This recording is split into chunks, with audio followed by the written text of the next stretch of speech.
Subscribe کیجئے ہمارے channel ذکر رسول کو اور بیل آئیکن کو پریس کیجئے جس سے آپ کو ہمارے نیو ویڈیو کی نوٹیفیکیشن ملتی رہے۔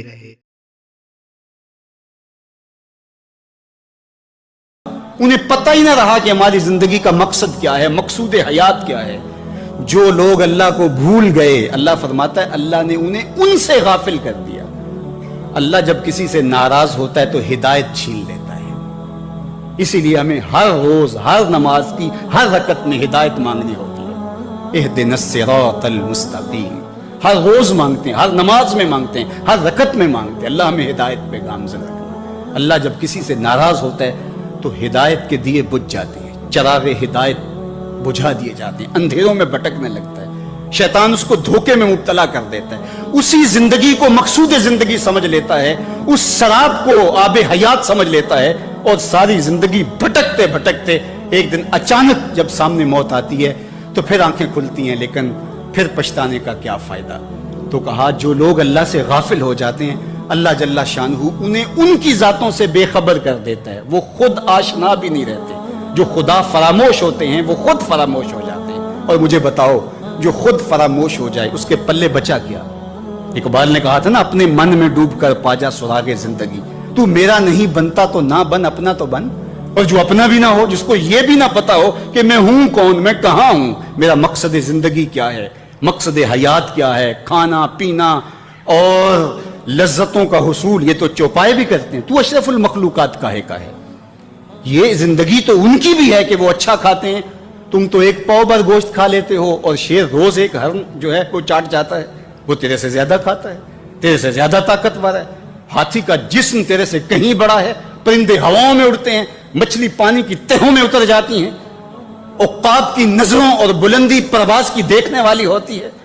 کرگس کہاں سے کہاں تک سونگ لیتی ہے، ان کی قوت شامہ تیرے سے بڑی ہے، لیکن اس کے باوجود بھی افضل تو، اشرف بھی تو، اور اللہ نے اپنی نیابت کا تاج تیرے سر پہ رکھا ہے۔ جب تو اپنے آپ سے ہی آگاہ نہیں ہے تو پھر تو ہے کیا؟ تو راز کن فقاں ہے، اپنی آنکھوں پر عیاں ہو جا، خودی کا رازداں ہو جا، خدا کا ترجمہ ہو جا، خودی میں ڈوب جا غافل، یہ سر زندگانی ہے، نکل کر حلقۂ شام و سحر سے جاوداں ہو جا، مسافے زندگی میں سیرت فولاد پیدا کر، شبستان محبت میں حریر و پرنیاں ہو جا، گزر جا بن کے سیلے تند رو کوہ بیاباں سے، گلستان راہ میں آئے تو جوئے نغمہ خاں ہو جا، تیرے علم و محبت کی نہیں ہے انتہا کوئی، نہیں ہے تجھ سے بڑھ کر ساز فطرت میں نوا کو۔ تو تو مقصود ہے، تو تو مسجد الملائک ہے، فرشتوں کی پیشانی تیرے حضور جھکی ہے، تو اپنے آپ سے آشنا ہی نہیں ہے، تجھے پتہ ہی نہیں کہ تو کون ہے، تجھے آگہی نہیں رہی کہ تو ہے کون، تیری ذات کیا ہے۔ فرشتے سلامیاں دیں، فرشتوں کی پیشانیاں جھکیں،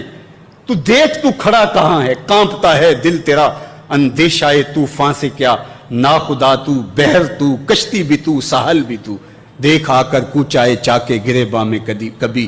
کیس تو، لیلا بھی تو، صحرا بھی تو، محمل بھی تو، وائے ناکامی کہ تو محتاج ساکی ہو گیا، میں بھی تو، مینا بھی تو، مستی بھی تو، حاصل بھی تو، آہ کس کی جستجو آوارہ رکھتی ہے تجھے، راہ تو، رہرو بھی تو، رہبر بھی تو، منزل بھی تو، بے خبر تو، جوہر آئینہ ایام ہے، تو زمانے میں خدا کا آخری پیغام۔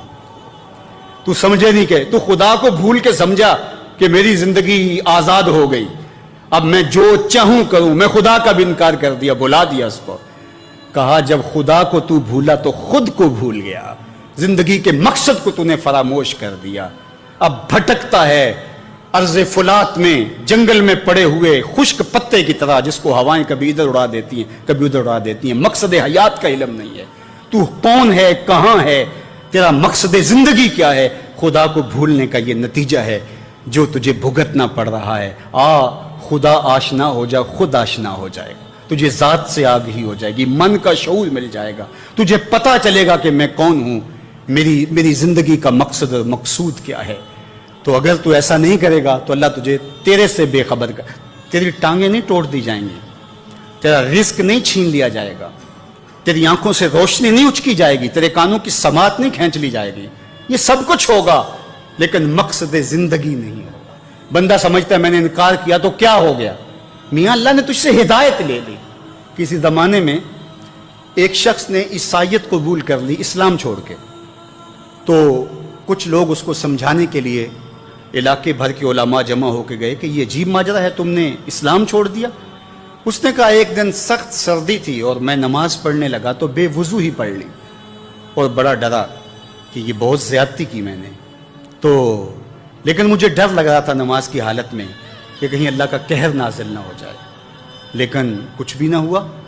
پھر ایک دن میرے پہ غسل واجب تھا اور میں نے اس حالت کے اندر نماز پڑھ لی، اور اس دن میں پھر ڈرا کہ یار زیادتی کی ہے تم نے، اللہ کا قہر آج ضرور نازل ہوگا، لیکن سلام پھرا، میں معمول کی زندگی گزارنے لگا۔ میں نے کہا اسلام تو دین ہی سچا نہیں ہے، میں اتنی توہین کی ہے، اتنی تذلیل کی ہے اس دین کی، لیکن مجھے کچھ نہیں ہوا، تو میں نے چھوڑ دیا اسلام کو۔ تو علماء نے کہا تو کہتا ہے مجھے کچھ نہیں ہوا، اللہ نے تجھ سے دین چھین لیا،